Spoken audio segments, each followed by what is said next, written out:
যে শুধু ইমেলের মাধ্যমেই থেমে থাকবে না। আপনাদেরকে জানিয়ে রাখি যে আগামীকাল গৃহমন্ত্রী অমিত শাহ তিনি বলেছেন যে এই বিলটা আমরা যে কোনো অবস্থায় পাস করে দেখাবো। তো একটা বড় চ্যালেঞ্জ, ওয়াকাবের সাথে একটা বড় চ্যালেঞ্জ তারা তুলে ধরেছেন। তো আমি সকল মুসলমানদেরকে জাগাতে চাই, বলতে চাই যে আপনারা এখনও ঘুমিয়ে আছেন, এখনও ঘুমিয়ে থাকবেন। কতদিন ঘুমিয়ে থাকবেন? আমরা বাংলার মানুষকে সচেতন করতে চাই। এখন কোথায় গেল ইমাম সংগঠন, ইমাম অ্যাসোসিয়েশন?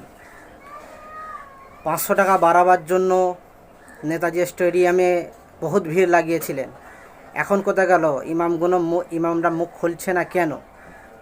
আসলে কি যখন বিল পাস হয়ে যাবে, কোণঠাসা হয়ে যাবে, তারপর আপনারা মুখ খুলবেন, তারপরে পথে নামবেন, দেখাবেন আমরা ইসলাম দরদি? আর এই রাজ্যের যারা ওয়াকাবের সাথে জড়িত রয়েছে, সেই মন্ত্রী সিদ্দিকুল্লাহ চৌধুরী তিনি কোথায়? আর ওয়াকাবের সাথে যিনি জড়িত রয়েছেন এই রাজ্যের মন্ত্রী কল্যাণ ব্যানার্জি, সে কোথায়? চুপ কেন এখনও? আরও আমাদের মাননীয় ফিরহাদ হাকিম সাহেব মন্ত্রী, এই রাজ্যের মন্ত্রী এবং কলকাতার মেয়র, তিনি চুপ কেন?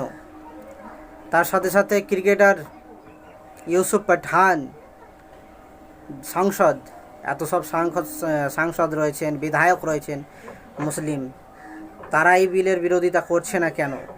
এখান থেকে বোঝা যায় যে আসলেই সব গদির ক্ষমতার জন্য লড়াই করে। আমরা সাকরাইল টিভির মাধ্যম দিয়ে লোককে জানাতে চাই, বোঝাতে চাই যে দেখুন, মুসলমান দরদি হিসাবে সবাই থাকে। এই রাজ্যের বিষয় নিয়ে 5 বছর আগে থেকে পিরজাদা আব্বাস সিদ্দিকী তিনি চেল্লাচ্ছেন, তার সাথে কেউ নেই। বিধায়ক নওশাদ সিদ্দিকী তিনি চেল্লাচ্ছেন, তার সাথে কেউ নেই। আপনারা ভাববেন যে আমরা দালালি করতে এসেছি, না, আমরা হক কথা, সত্য কথা বলতেই আমরা এসেছি। আর এটা যেই সত্য করবে তার পাশেই আমরা দাঁড়াবো, তাকেই সাপোর্ট করব। আশা করি পিরজাদা আব্বাস সিদ্দিকী তিনি বহু চিলিয়েছেন, বহু বলেছেন, তাকে উল্টোপাল্টা ভাষায় বহু কিছু বলা হয়েছে। যাক, আবার তেনাকে আগ্রহ করব, জানাবো যে আপনি এই বিষয়ে কিছু বলেন। আপনার সংগঠন আহলে সুন্নাতুল জামাত তিনি কেন নীরব রয়েছেন? তার সংগঠনের যে আপনি তো বহু সম্প্রীতি মিছিল করেন, বহুত সম্প্রীতির বার্তা দেন, এখন এই বিষয়ে আপনার কি মন্তব্য এবং কি পদক্ষেপ রয়েছেন জানাবেন। আবার আপনাদেরকে জানাতে চাই যে এই বিল গৃহমন্ত্রী অমিত শাহ তিনি বলেছেন আমরা এই বিলটাকে পাস করেই ছাড়ব।